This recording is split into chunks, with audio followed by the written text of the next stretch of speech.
You're listening to ABC across Eyre Peninsula.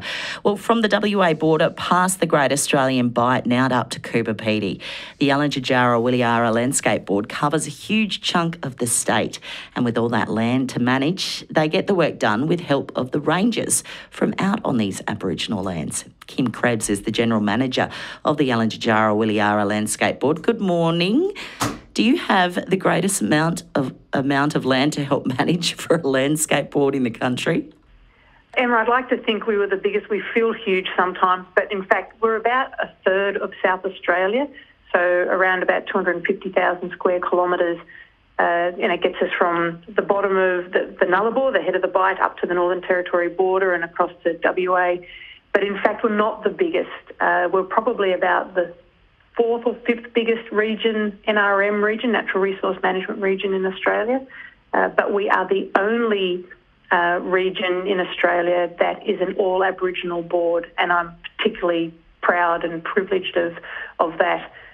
There are our board, Yalanjajara Landscape Board, we're one of 9 boards in South Australia and one of 54 boards in across all of Australia. So it's pretty rare and disappointing, to be honest, that we're the only board that is fully managed by Aboriginal people. Why is it important to have that representation on the board in your perspective?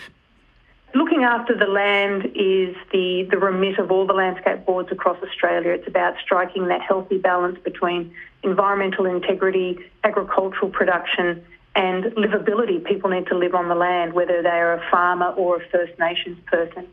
So for me, our country, AW region, it must have leadership coming from the Aboriginal people because they are the landholders. So we are a statutory board.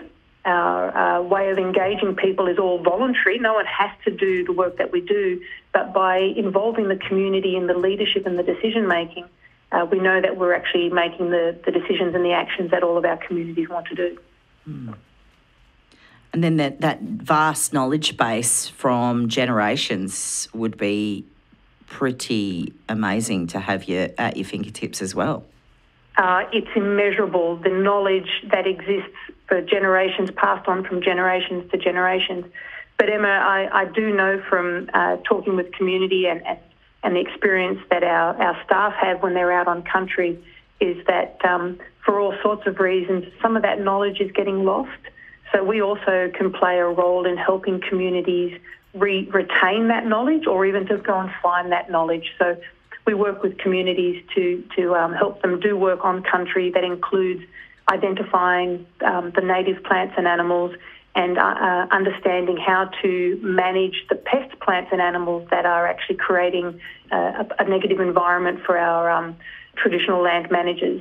So it's a two-way thing. We can learn from our Aboriginal community people, but at the same time we've got a little bit of information to offer them, and that kind of future-proofs everybody when it comes to looking after such a fragile ecosystem like the desert. Out on country out there, a lot of people were moved from where they might have moved around or stayed into different communities and areas and kind of said, now stay here, and particularly around Maralinga during the times of the bombing and things like that. Apart from, what might exist as threats to that landscape from what happened back then, what other threats are out there that you talked about, like the natural threats in the landscape? Yeah, Emma, there's our biggest threat to our region across Yalanjajara is the invasion of buffel grass, and I use the word invasion quite deliberately. It's an introduced pasture grass.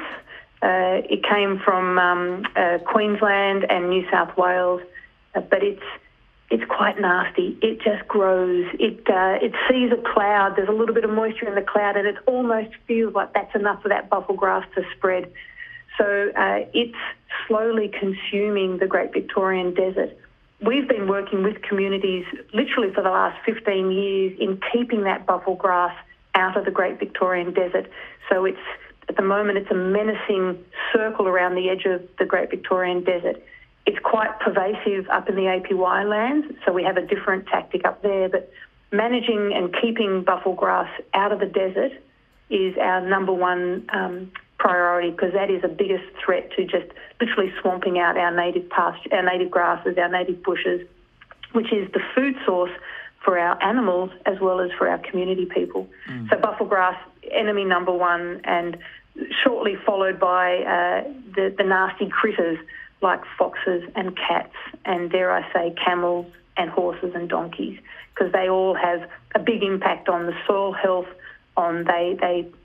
They're quite hungry grazers. They eat a lot of the trees and the shrubs, so they're taking away that capacity for the landscape to regenerate.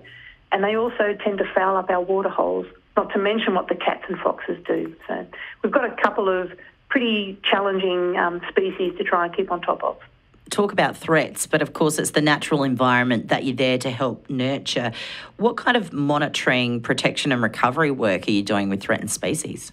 A lot of the threatened species that we focus on at the moment tend to be birds or small lizards. They're on the threatened species list, so that means that their numbers are declining to such a point that they're almost on the edge of extinction. So we hone in on those species, and they're birds like the mallee fowl, the night parrot, the plains wanderer, the hooded plovers down towards the coastline. But we also focus in on the jackara, the sandhill dunaster. They're the sorts of species that we focus in on. And by focusing in on those species and making sure that we're managing the cats and the foxes around them, managing all of the invasive weeds around their habitats, then they're naturally able to grow their populations. And if they've got a healthy population, then other species will also have a healthy population. So we kind of use that approach, or we call it an umbrella species approach, where we focus on one critter or one plant, and by protecting them, we protect other plants. And we go about, again, like we do with the involving the Aboriginal ranger teams. We involve the rangers in doing surveys to find out, well, where are the birds or the mammals or the lizards, where are they, how healthy are they? We do trapping, night trapping to just get health checks, if you like, on the species that are out there. And that way, if we do it on a regular basis, we can tell if the numbers of the populations of those species getting healthier, getting larger, or are they declining, are they getting weaker? And that kind of focuses our effort. How many rangers do you have on your team? We actually don't have any rangers on our team, but what we do is we work with the ranger teams that are working on country. We collaborate on the tasks that we do together. Okay. So I've got, within our staff, we've got support officers and project officers that are ecologists, that are the leading hands for doing things like the trapping and the buffel grass control. But the ranger teams themselves, they are the employees of our landholding authorities. And so it's a really close and really effective partnership that we have. Thank you very much. Kim Krebs, General Manager of the Eyre Landscape Board, with us today.